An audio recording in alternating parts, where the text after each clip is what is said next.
morning going to exhibit number 855.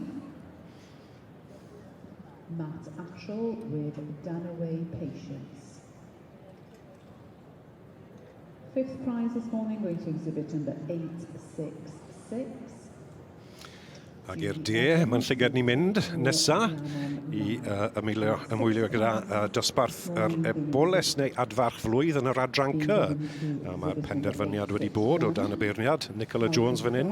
Ac yn ennill I Jackie Kirk, Donis Red Robin, yn dyfe, Owen? Ie, Jackie Kirk yn byw yn Llanfair y Miall, wrth gwrs. Tafliad carreg o'r maes yma. Richard Pittman wedyn yn arddangos. Donis Red Robin. Ie, Eboles wedi cael ei magu wrth y march fronath Robin. Y Robin, wrth gwrs, ac allan o Donis Lucy Lockett.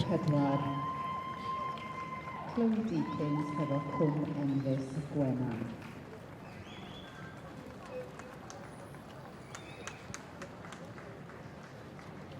Ac mae gen i'n ganlyniad yn rhan ac, so we have a result in the Yearling filly o Gelding class. Llongyfarchiadau mawr i'r enillydd.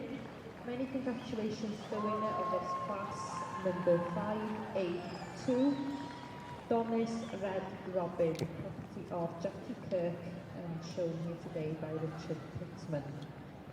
And derbyn yr ail wybr in second is 597. And this is Ryan Wilson and Gemma Morris's Border Valley Roses with Love. And drifted in third, back over the page.